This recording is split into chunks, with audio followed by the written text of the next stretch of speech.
Pabor si Pangulong Rodrigo Duterte na ilabas ang listahan ng mga tinaguriang narco-politicians o mga politikong sangkot sa bentahan ng iligal na droga bago ang 2019 midterm elections. Nanawagan naman ng Philippine Drug Enforcement Agency na huwag iboto ang mga narco-politician. Narito ang report ni Rosalie Cos.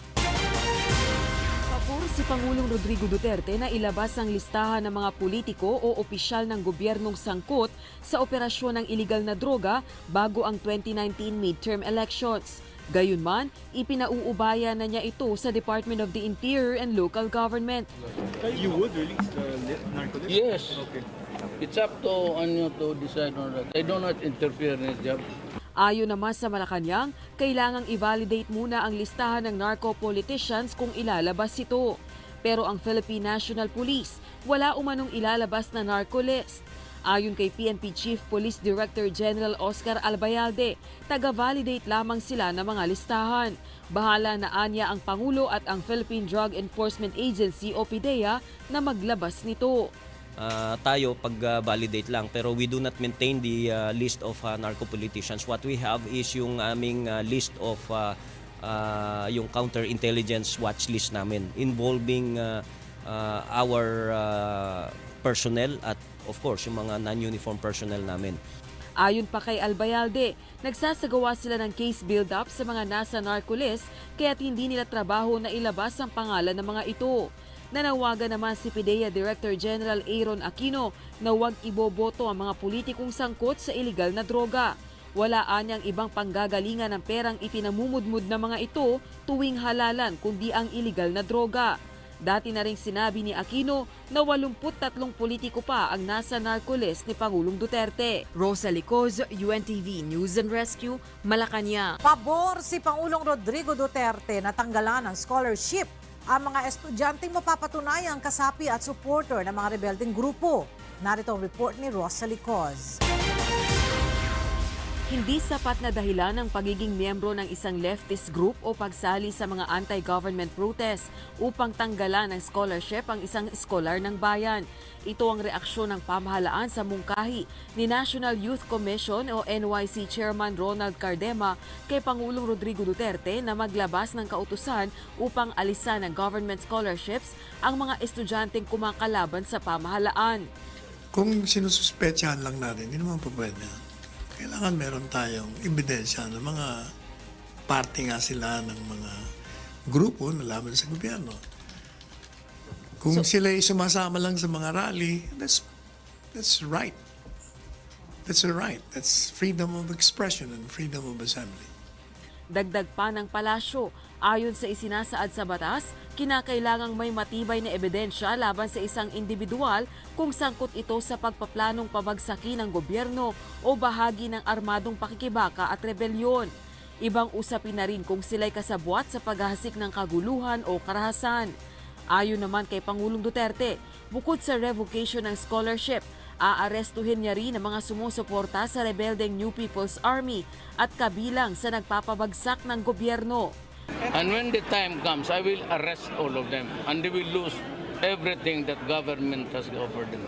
Una nang binatikos ng mga makakaliwang grupo ng kabataan ng mungkahi ng NYC Chair dahil kontra nila ito sa karapatan sa kalayaan ng pagsasalita. Hindi rin nila galing kay Pangulong Duterte ang salaping ginugugol para sa mga scholar ng bayan kundi sa buwis ng taong bayan. Rosalie Cos, UNTV News and Rescue, Malacanang. Nailigtas ng Philippine National Police Anti-Kidnapping Group ang isang Chinese-Australian mula sa mga kidnappers nito. Arestado rin ang 4 na suspect sa rescue operation kahapon sa Makati City.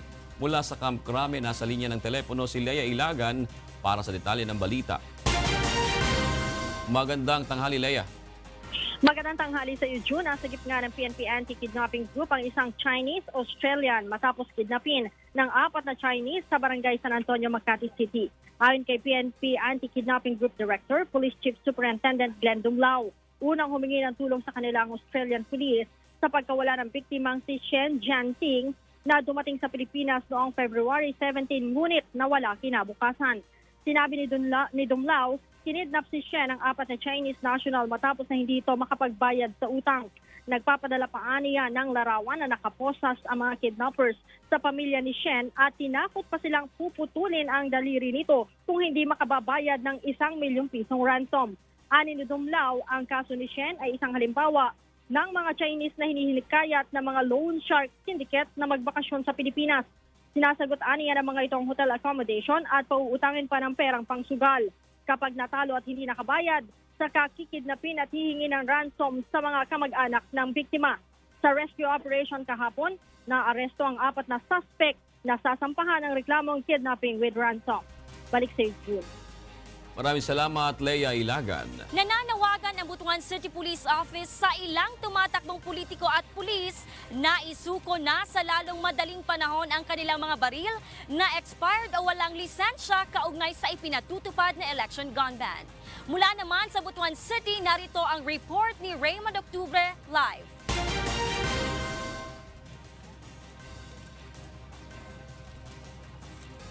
Go ahead, Raymond. Yes, gadis payong udsog gihangyo karon sa Butuan City Police Office ang mga mindagan nga politiko, mga pulis o sibilyan nga anaa sa ilang listahan nga walay lisensya nga pusil nga isurrender sa kini samtang wala pa illegal nga dokumento. Lakip kini sa ginapatuman o kalabot kini sa ginapatuman nga election gun ban sa nasod. Gadis sumala sa BCPO, pamaagi kini aron dili magamit sa bisan unsa mga election-related violence ang mga walay lisensya nga pusil. Pwede lamang kining makuha kung naanay legal nga dokumento ang usa ka gun owner para sa lisensya sa iyang pusil.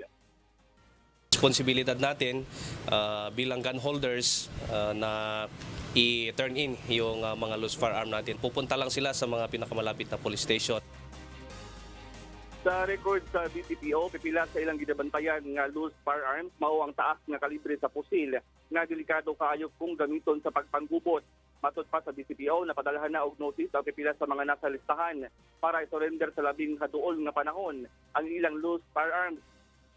So, kung hindi sila mag-comply sa mga pakiusap ng PNP na to, of course, they are subjected for search warrant. Of course, yung PNP is meron namang list ng mga gun holders na yan. Sa dato sa BCPO, sukad sa bulan sa Enero karong tuiga, 13 ka gun holder na ang nagbilin sa ilang dili lisensyado nga pusil o expired nga lisensya. Lakip ang usa ka pulis. Sa karon makaabot sa kapin 3,000 ka individual sa Butuan City ang adunay unrenewed firearms ang nasa listahan sa BCPO at pinaniinig gadis ang 4 ka politiko. Pahimangno sa PNP nga mas pugat ang atubangon nga kaso na sa madakpan karong election gun ban kung itandi sa regular na adlaw. Ug mao ka ng latest, balik sa imo gagi. Maraming salamat, Raymond Octubre, nang uulat ng live mula sa Butuan City. Samsung has unveiled a folding phone that doubled as a tablet, which the Korean company hailed as the biggest development in smartphones in a decade. Clarence Shaughnessy reports. Samsung Electronics Company Limited on Wednesday said it will release a folding smartphone in April that works with the next generation 5G networks and will cost almost $2,000, a move to entice customers to upgrade their phones. The Galaxy Fold will go on sale on April 26, Samsung officials said at an event in San Francisco. The device will have 4.6-inch display while folded and a 7.3-inch display when unfolded. The device breaks new ground, DJ Ko, chief executive of Samsung Electronics, said at the event. The device could help Samsung, the world's largest mobile phone maker, compete against rivals such as Apple Inc. and China's Huawei Technologies Company Limited. While Huawei gained market share last year, the entire industry saw overall unit sales fall as the Chinese economy struggled towards the end of the year. Samsung said it worked with Facebook Inc., Alphabet Inc.'s Google and Microsoft Corp. To create special versions of their popular app to fit the new display.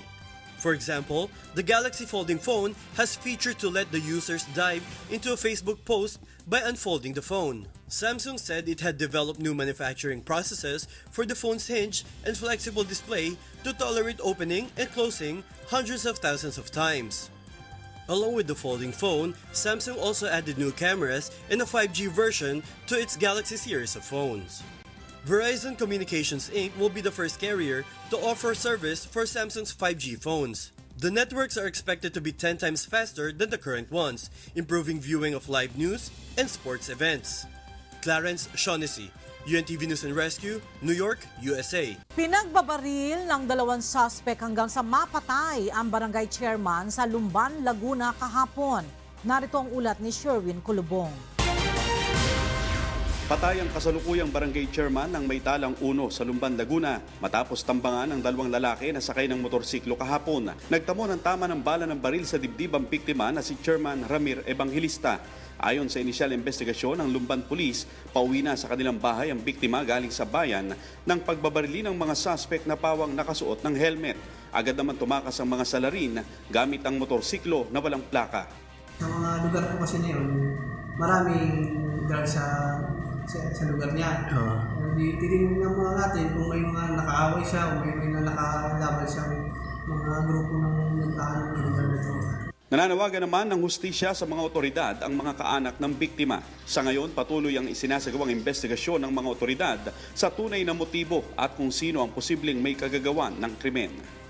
Sherwin Kulubong, UNTV News and Rescue, Laguna. Excited na nag-perform sa Wiscovery Season 2 Grand Finalist Audrey Arellano sa kanyang home turf na Vancouver, Canada bago umalis patungong Pilipinas para sa Grand Finals Night sa February 26. Narito ang ulat ni Sunny Cos.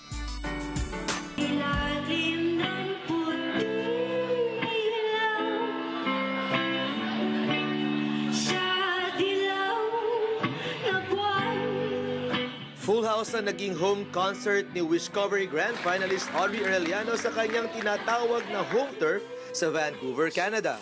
Napalitan ng excitement ang kalimitang kaba habang umaawit ang Filipino-Canadian Wishful sa harap ng mga kaibigan, kamag-anak at Filipino community. Excited. It's funny because usually before shows I usually feel really nervous, but I'm feeling actually really excited kasi po this is my home turf. I work here as a sound tech and I'm really happy that I chose this place to do my show. Namangha naman ang mga kaibigan ni Audrey sa angking talento ng Wishful at originality nito sa pagkanta. Yeah, no, she tells a really good story with her singing, and I think, it's early tonight and totally full house and captivated by every word she sung, and I think she's going to go really far. Like, it blew me away. I was speechless, and she probably saw me sitting there. Looked like a goon, just smiling. I'm so proud of her. What she's doing is really amazing, and representing, it's amazing. Blows me away. Proud naman ang ama ni Audrey sa nararating ng kanyang anak, lalo na sa kanyang paparating na performance sa Araneta Coliseum sa February 26. Just enjoy the ride. Yun lang naman namin pinag-usapan namin. Whatever happens, she's already the winner. We're so proud and we're so blessed to have her. Ayon kay Audrey, isang kakaiba at memorable performance ang dapat abangan ng mga wishers sa buong mundo mula sa kanya sa Grand Finals ng Wiscovery Season 2.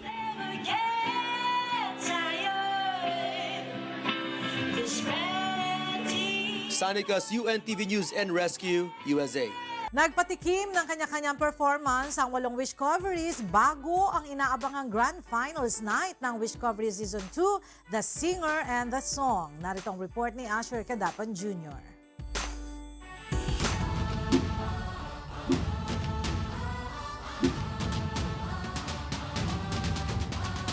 Bago ang pinakaabangang pagsabak ng Wiscovery Season 2 Grand Finalists sa The Big Dome sa Martes, hinarana muna ng mga Wiscovery ang music lovers sa Antipolo, Rizal.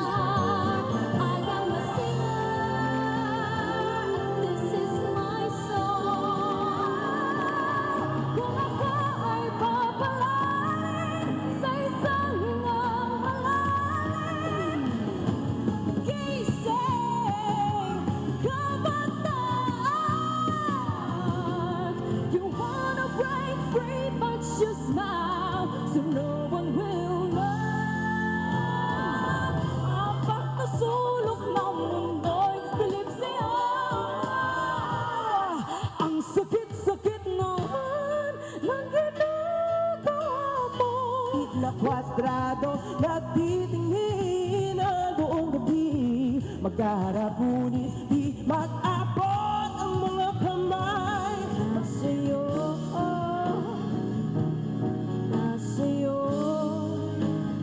Iba't ibang emosyon ang naramdaman nila sa unang pagkakataong magkasama-sama at kantahin sa harapan ng live audience ang awiting nilikha para sa kanila ng kanya-kanyang composer wish coverer.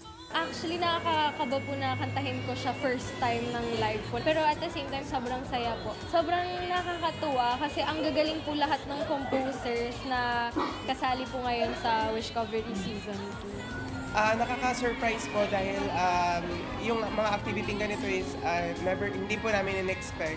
Bukod sa kakaibang experience ng Wish Covery Grand Finalists, babaunin din nila ang masayang samahan at alaala sa kabila ng mahigpit na kompetisyon. We were all getting along po, so that's one thing that I'm excited about kasi parang pag-aalis na po ako, my friendship na po ako dito. Sa ibang competition po kasi parang mas pinipressure ka po nila, tapos dito po hindi po, parang family po talaga dito. Hanga naman ang mga finalists sa konsepto ng Wish Covery Season 2 at mga oportunidad na ibinibigay ng Wish 1075, hindi lang para sa mga katulad nilang aspiring singers sa bansa, kundi sa kanilang mga chosen beneficiaries.